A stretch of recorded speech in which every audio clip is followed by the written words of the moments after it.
The person who is living in Johannesburg, as a black person who lives in Johannesburg, black people struggle to see you wanting to forward them, right? That's what it comes across as. Anele, when were you elected as the spokesperson of all black people? You weren't.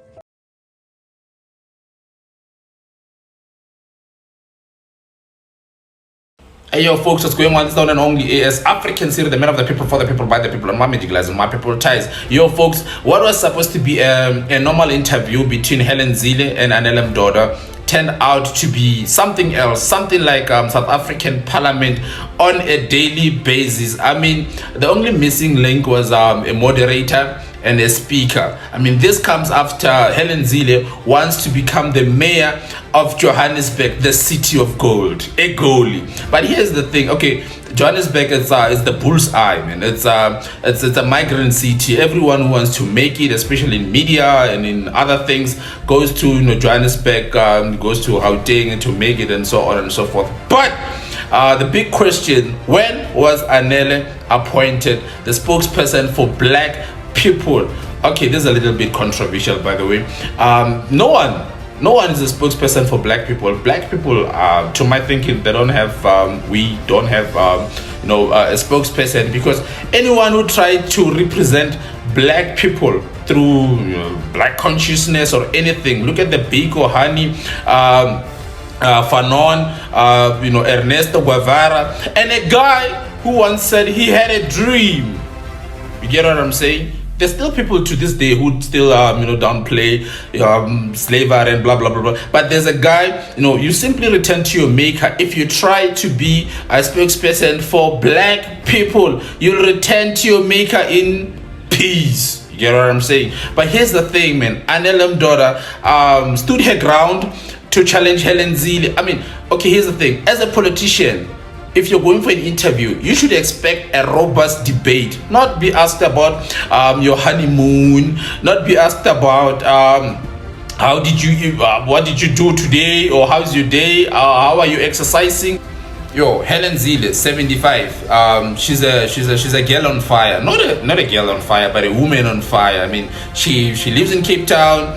And then she realizes Johannesburg has got a lot of problems, a lot of problems. And then she wants to come back to Johannesburg, Gauteng, and become the mayor of Johannesburg. It doesn't get extraordinary than that, man. It doesn't get extraordinary than that. Helen Zille, I think she's a trailblazer, man. She doesn't sell herself short. Anyone who's young, old, or we should all draw inspiration from Helen Zille, 75-year-old from Cape Town.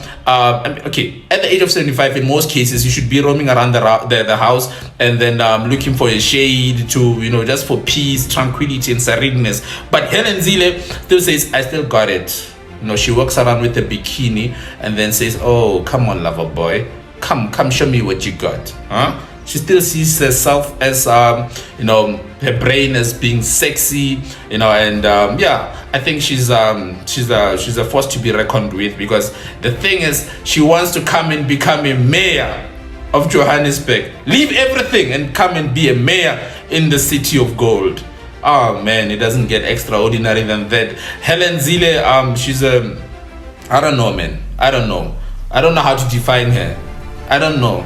Oh, sorry. I would love to answer some serious questions from your listeners instead of arguing with you. Next time when you are on time, you can answer some serious questions from our listeners. Yo, I would love to answer some serious questions instead of arguing with you, and then the response is such that next time when you're on time, you'll be able to answer some serious questions.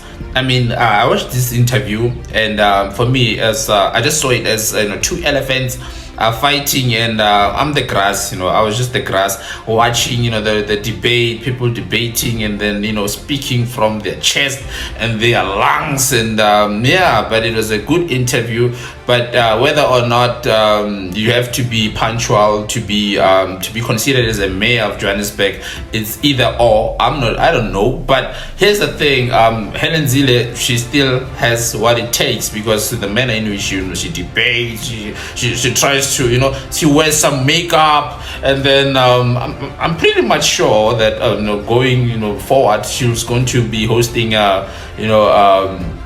a YouTube channel or her own YouTube channel on how to do a mascara, because you know she's within, man, she's within she's within the, you know, the thing. Yeah, but here's the thing here, folks. This is the one and only AS AfricanSiri. I'm the man of the people, for the people, by the people, and I'm evangelizing my people. Ties, I'm out of here, folks. ANC, it is very much embarrassing me.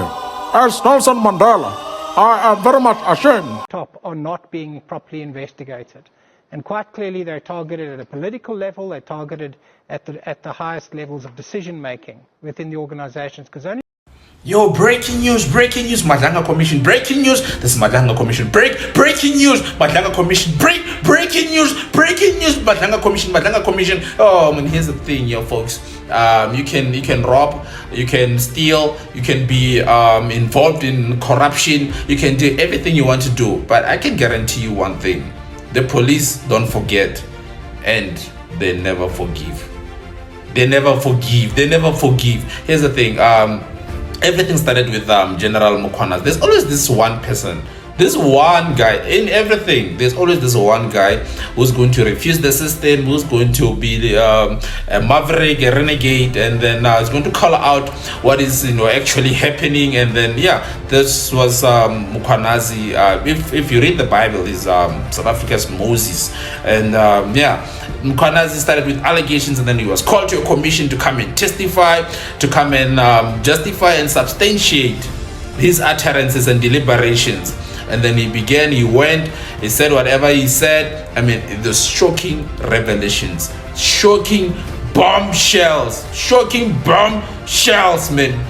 I mean, this was just shocking. Even Pastor Mbalula knows that you don't rob churches, you don't rob health facilities, health facilities. And you just don't do that. You go and ask anyone, you just don't do that, man. Health facilities, I mean, people are spending money on the Lamborghinis, buying boats, buying big houses, showing off, and flamboyance. Okay, flamboyance is not illegal, but if the money is illegal, then it means it is illegal. You get what I'm saying? But what we're seeing here is just a movie, but it's a common thing. South Africa is a movie, it's a series, and it is a drama. I kid you, drama, more drama.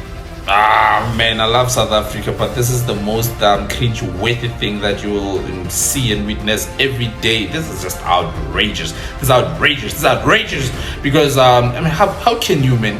These guys buy Lamborghinis, these guys buy planes, choppers, these guys buy everything. They are protected, and then I mean, there's just a lot of names in the entire thing. I mean, there's KTS Molefe, there's DJ somebody, there's Kenny Kunene, there's Vusmut Ket Makala. There's just a lot of names. I mean, politicians are being implicated, and it's just something else, man. I mean, as a president, sitting president, or as a vice president, or as an investor, as a businessman, what is it that you'll be contemplating about, the prevailing conditions of South Africa currently? I mean, the status, I mean, this is just outrageous. This is unbelievable, but it's believable in South Africa, because here's the thing, man. These guys couldn't even supply one injection. Just one injection. Or injection, something, man, just show me sinyana, so man, or just pretend to donate to the hospital, paint, try to do a charity fund, make sure that the kids who are suffering from illnesses, fatal illnesses such as cancer, or just try to start up something to no. They were never about that. They were about, flamboyance, showing it off, the gangster 2.0, doing everything. They run South Africa. But here's the thing, man. Like I said before, if there's a law, let the law take its course. But everyone is just baffled.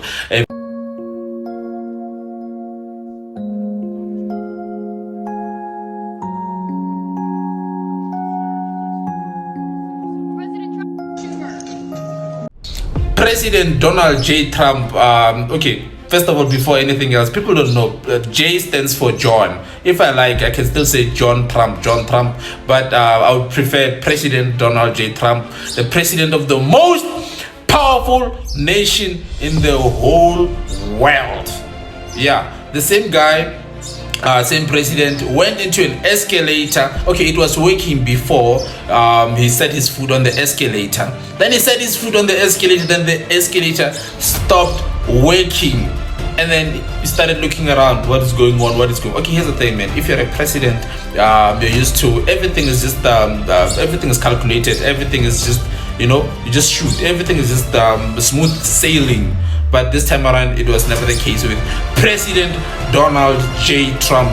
He looked around like a toddler and was just confused, looking for his parents.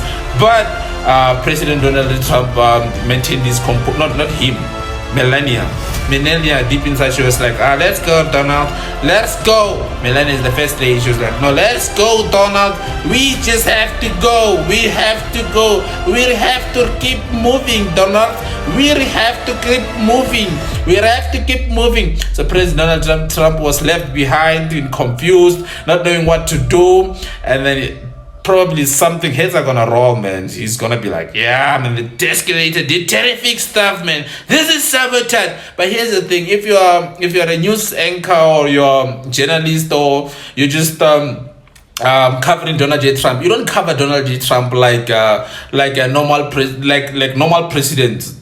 No, you just don't do that. The way you cover Donald J. Trump, you cover him like a superstar, like a wrestler, like an actor, like a movie star, like a musician, like a famous musician, something like Beyonce or...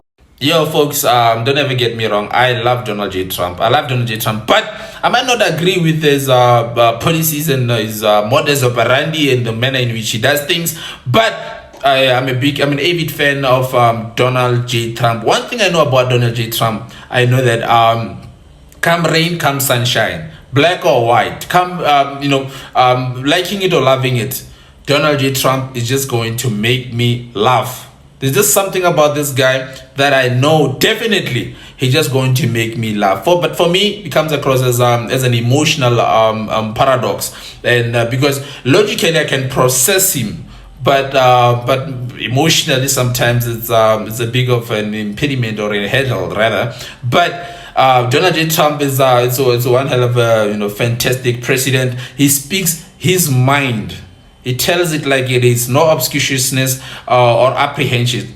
He tells it like it is. That is why I'm an avid fan of President Donald J. Trump. I mean, the guy is having the time of his life. I mean, is enjoying himself as a Republican president, and I think every head must bow, every knee must bend, every tongue must confess, because Donald J. Trump is a good president. But the escalator and the Epstein files refused him to be recognized on the day, and it was not good. But we love Trump. We don't like it when things are happening to old people. Not with the old people, not with the kids, not with the women. But yeah, I'm out of here. Yo, the US has put South Africa on human trafficking watch list because South Africa has demonstrated, or they have shown in their ways of leadership, that they've failed to tackle simple things like crime, a lot of things. So the US is just like, red tape, those ones, red tape. We put a red tape. But more than anything, here's what is coming. Here's what is being it's in the pipeline.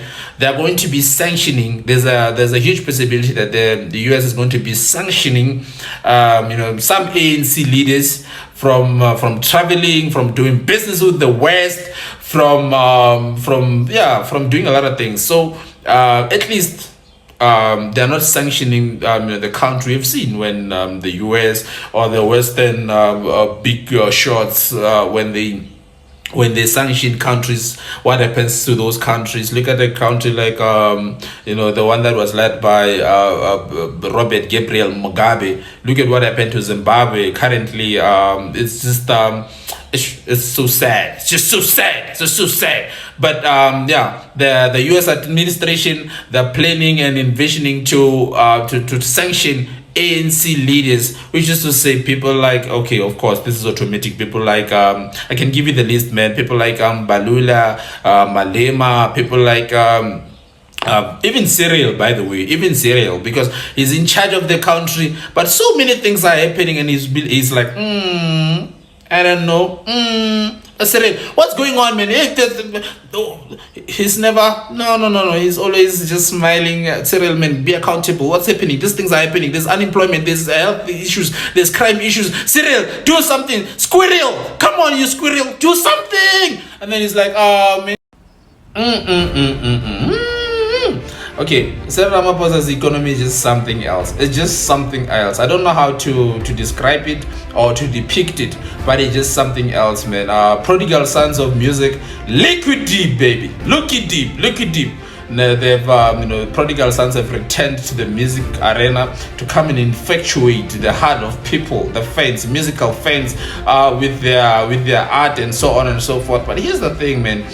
This type of economy, forces ex-lovers to come together, to love each other again. This type of economy, former friends, they have to come together, and just ordinary mere morals, they have to come together and fight this war against poverty.